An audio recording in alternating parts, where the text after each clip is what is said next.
तुमादिदेवा पुरुषा पुराण तुमस्व विश्वस्य परम निधानम वेत्तासि वेद्यम च परम च धाम त्वया ततं विश्वमनन्तरूप वायु यमाग्निवर्णा शशांका प्रजापतिस्त्वं प्रपितामहस्य नमो नमस्तेस्तु सहस्त्रकृत्वा पुनश्च भूयोपि नमो नमस्ते। हम आज भगवद गीता के दूसरे अध्याय के श्लोक संख्या 41, 42, 43 और 44 पर सम्मिलित रूप से विचार करेंगे, क्योंकि इन चारों श्लोकों का संबंध लगभग एक ही विषय से है और श्री भगवान ने इसे विशेष रूप से व्याख्यापित किया है। चलते हैं श्लोक संख्या 41 से 44 की ओर। श्री भगवान ने कहा, व्यवसायत्मिका बुद्धि रेके कुरनंदन बहुशाखा अनंताश्च बुद्धियो अवैषायी नाम यामिमाम पुष्पिताम वाचम प्रवृंद विपश्चिता वेदवादरता पार्थ ना अन्यत अस्तित्ववादिना कामात्मानः स्वर्गपरा जन्म कर्म फल प्रदाम क्रिया विशेष बहुलाम भोगेश्वर गतिम प्रति भोगेश्वर प्रसक्ता नाम तया परिच्छेदसाम व्यवसायत्मिका बुद्धि समाधो न विधीयते। श्री भगवान ने ये 4 श्लोक कहे। अब इसका अभिप्राय क्या है, इसका जो भावार्थ है वो ये है। श्री भगवान ने कहा, इस संदर्भ में व्यवसायत्मिका बुद्धि एक ही है। अब व्यवसायी नाम लोगों की बुद्धियां अनंत और बहुशाखा वाली होती हैं, जो कामनाओं में संलग्न हैं, स्वर्ग को विशिष्ट मानते हैं, वेदों के वाद में रत हैं, उक्त के अतिरिक्त कुछ नहीं है ऐसा कहते हैं। ऐसे मनुष्य ऐसी जिस पुष्पित वाणी को कहते रहते हैं, वो जन्म कर्म रूपी फल की ही प्रदायक है। भोग एवं ऐश्वर्य की उपलब्धि हेतु विशेष प्रकार की क्रियाओं को कहने वाले हैं। उन सबसे उनका चित्त अपहृत हो गया है, वे भोग और ऐश्वर्य में आ सकते हैं। ऐसे लोगों की ईश्वर के प्रति व्यवसायत्मिका बुद्धि नहीं होती। विशेष बात है, पूर्व श्लोकों में श्री भगवान ने सकाम कर्मों का और उसकी स्थिति का विशेष वर्णन किया है और व्यवसायत्मिका बुद्धि की ओर दृष्टि डाली है।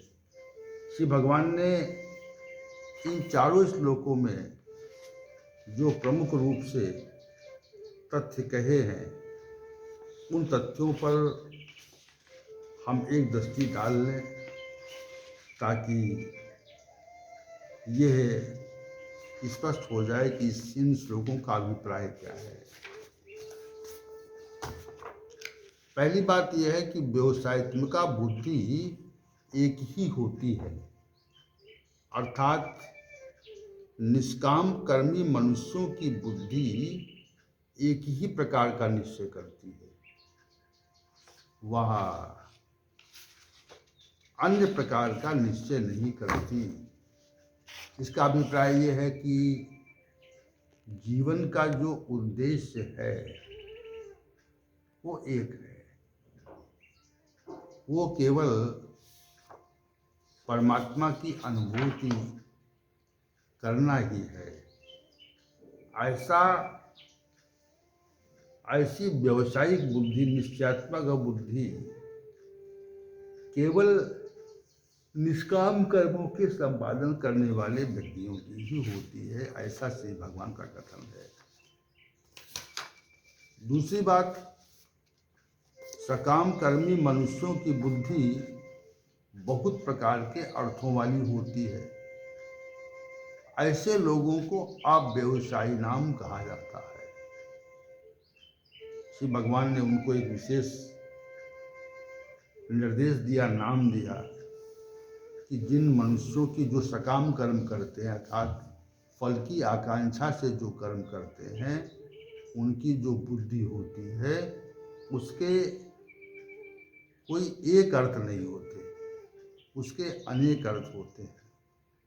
और ऐसे लोगों को श्री भगवान ने अव्यवसायी नाम कहा।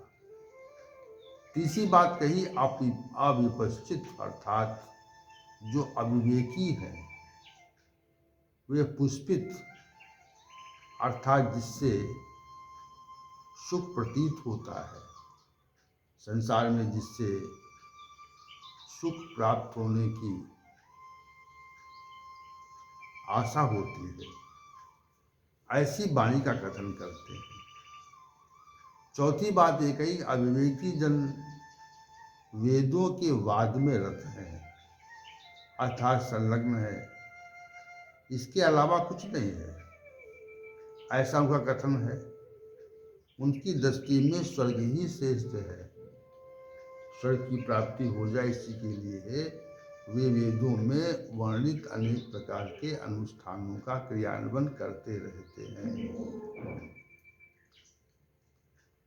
और पांचवी बात ये कही, ऐसी पुष्पित वाणी जन्म कर्म रूपी फल को प्रदान करने वाली है तथा भोग और ऐश्वर्य कामनाओं की प्राप्ति का कारण है।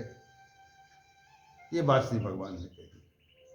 ये जो पुष्पित वाणी है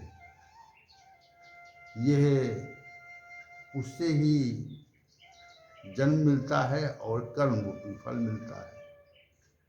छठी बात ये कही कि पुष्पित वाणी विशेष प्रकार की क्रियाओं को कहने वाली है।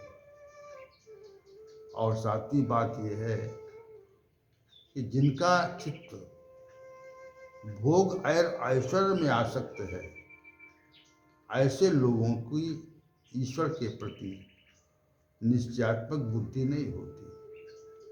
तो ये 7 तथ्य हैं जो श्री भगवान ने श्लोक संख्या 41 और 42 में वर्णित किए हैं। अब इसमें विशेष बात क्या है?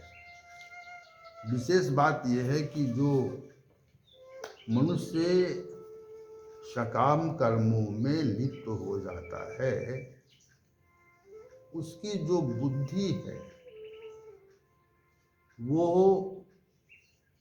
अनेक प्रकार के सकाम कर्मों में के क्रियान्वयन में व्यस्त रहती है और इसी प्रकार की बुद्धि को अव्यवसायी बुद्धि कहते हैं। सकाम कर्मी मनुष्यों की बुद्धि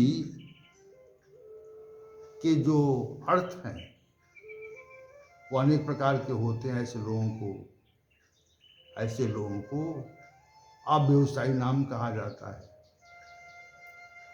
वे लोग विभिन्न प्रकार से ये कथन करते हैं कि संसार में ऐसा करेंगे तो ऐसे भोग मिलेंगे, ऐसा करेंगे तो ऐसे भोग मिलेंगे, और इस कथन को वे वेदों के आधार पर वर्णित करते हैं। वेद वादरता पाठ, वेदों के वाद में ये लोग रत रहते हैं। तो उसका जो परिणाम क्या है उसका वर्णन श्री भगवान ने कहा कि इससे मनुष्य को कामनाओं की प्राप्ति होती है और पुनः जन्म पुनः मृत्यु प्राप्त होता है। और ऐसे मनुष्य परमात्मा की ओर आकर्षित नहीं होते, निश्चित रूप से संसार में भ्रमण किया करते हैं। उनके मन में ये निश्चय ही नहीं हो पाता कि इस जीवन का जो उद्देश्य है वो परमात्मा की प्राप्ति है, अन्य कोई उद्देश्य इस जीवन का नहीं है। ये निश्चय नहीं हो पाता क्योंकि वो सकाम कर्मों का संपादन करते हैं। तो ये तथ्य श्री भगवान के द्वारा व्यवसाय तिनका बुद्धि रेखे कुनंदन बहुशाखा हिरंताश बुद्धियो व्यवसायी नाम याम याम याइमाम पुष्पिताम वाचम प्रबंध विपश्चिता वेदवादता पार्थ ना दस्तीति वाजना, ऐसा करके श्री भगवान ने कहा है। तो शेष हम इस पर कल चर्चा करेंगे। ओम सहनावतु सहनौ भुनक्तु सह वीर्यं करवावहै तेजस्विनावधीतमस्तु मा विद्विषावहै। ओम शांति शांति शांति।